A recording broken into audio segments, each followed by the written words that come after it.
Chapter 4 The First Principle in the Science of Getting Rich. Thought is the only power which can produce tangible riches from the formless substance. The stuff from which all things are made is a substance which thinks, and the thought of form in this substance produces the form. Original substance moves according to its thoughts. Every form and process you see in nature is the visible expression of a thought in original substance. As the formless stuff thinks of a form, it takes that form. As it thinks of a motion, it makes that motion. That is the way all things were created. We live in a thought world, which is part of a thought universe. The thought of a moving universe extended throughout formless substance, and the thinking stuff moving according to that thought took the form of systems of planets and maintains that form. Thinking substance takes the form of its thought and moves according to the thought. Holding the idea of a circling system of suns and worlds, it takes the form of these bodies and moves them as it thinks. Thinking the form of a slow-growing oak tree, it moves accordingly and produces the tree, though centuries may be required to do the work. In creating, the formless seems to move according to the lines of motion it has established. The thought of an oak tree does not cause the instant formation of a full-grown tree, but it does start in motion the forces which will produce the tree along the established lines of growth. Every thought of form held in thinking substance causes the creation of the form, but always, or at least generally, along lines of growth and action already established. The thought of a house of a certain construction, if it were impressed upon formless substance, might not cause the instant formation of the house, but it would cause the turning of creative energies already working in trade and commerce into such channels as to result in the speedy building of the house. And if there were no existing channels through which the creative energy could work, then the house would be formed directly from primal substance, without waiting for the slow processes of the organic and inorganic world. No thought of form can be impressed upon original substance without causing the creation of the form. Man is a thinking center and can originate thought.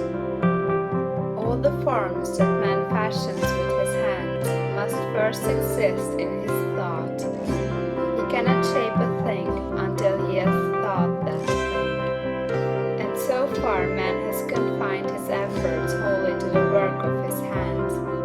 He has applied manual labor to the world of forms, seeking to change or modify those already existing. He has never thought of trying to cause the creation of new forms by impressing his thoughts upon formless substance. When man has a thought form, he takes material from the forms of nature and makes an image of the form which is in his mind. He has so far made little or no effort to cooperate with formless intelligence, to work with the Father. He has no dream that he can do what he sees the Father doing. Man reshapes and modifies existing forms by manual labor. He has given no attention to the question whether he may not produce things from formless substance by communicating his thoughts to it. We propose to prove that he may do so, to prove that any man or woman may do so, and to show how. As our first step, we must lay down three fundamental propositions. First, we assert that there is one original formless stuff, or substance, from which all things are made. All the seemingly many elements are but different presentations of one element. All the many forms found in organic and inorganic nature are but different shapes, made from the same stuff. and this stuff is thinking stuff. The thought held in it produces the form of the thought. Thought in thinking substance produces shapes. Man is a thinking center, capable of original thought.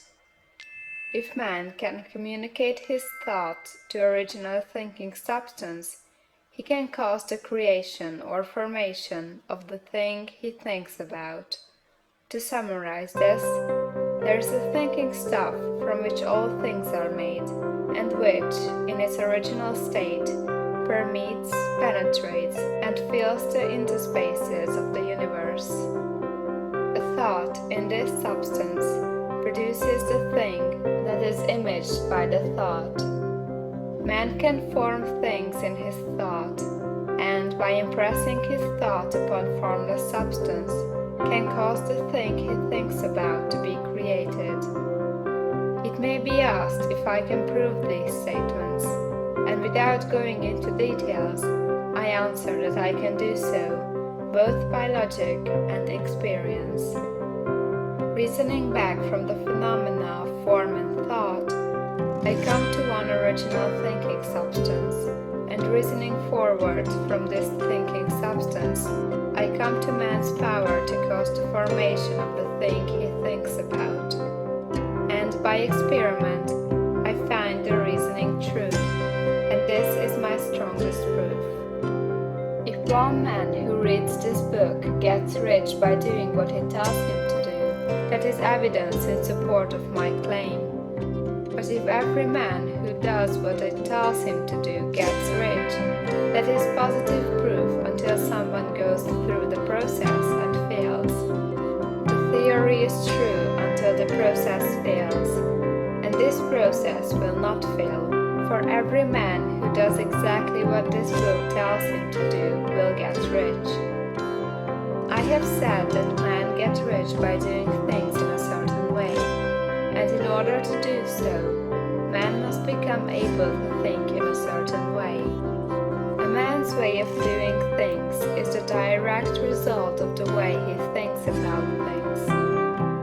To do things in a way you want to do them, you will have to acquire the ability to think the way you want to think. This is the first step toward getting rich. To think what you want to think is to think truth, regardless of appearances. Every man has the natural and inherent power to think what he wants to think, but it requires far more effort to do so than it does to think the thoughts which are suggested by appearances. To think according to appearance is easy. To think truth, regardless of appearances, is laborious, and requires the expenditure of more power than any other work man is called upon to perform. There is no labor from which most people shrink as they do from that of sustained and consecutive thought. It is the hardest work in the world. This is especially true when truth is contrary to appearances.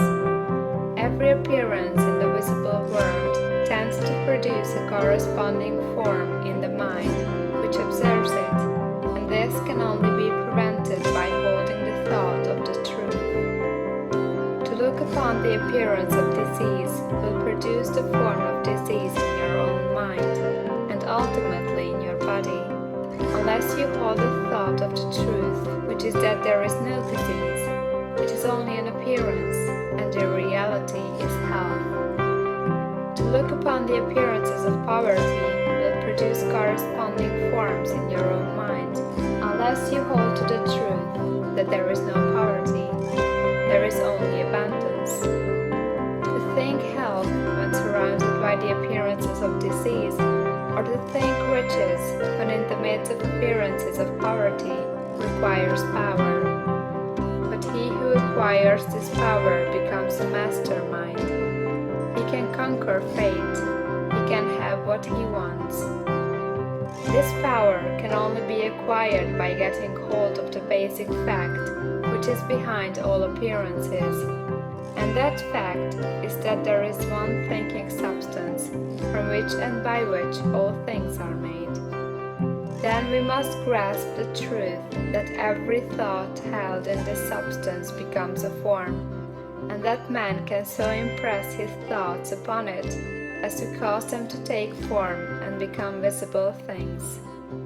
When we realize this, we lose all doubt and fear, for we know that we can create we want to create, we can get what we want to have, and can become what we want to be.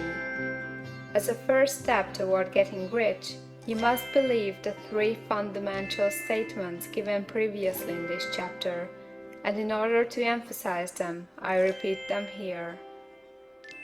There is a thinking stuff from which all things are made, and which, in its original state, permeates, penetrates, and fills the interspaces of the universe. A thought in this substance produces the thing that is imaged by the thought. Man can form things in his thought, and, by impressing his thought upon formless substance, can cause the thing he thinks about to be created. You must lay aside all other concepts of the universe than this monistic one, and you must dwell upon this until it is fixed in your mind and has become your habitual thought. Read these creed statements over and over again, fix every word upon your memory, and meditate upon them until you firmly believe what they say. If a doubt comes to you, cast it aside as a sin. Do not listen to arguments against this idea. Do not go to churches or lectures where a contrary concept of things is taught or preached. Do not read magazines or books which teach a different idea. If you get mixed up in your faith, all your efforts will be in vain. Do not ask why these things are true, nor speculate as to how they can be true. Simply take them on trust. The science of getting rich begins with the absolute acceptance of this faith. End of chapter.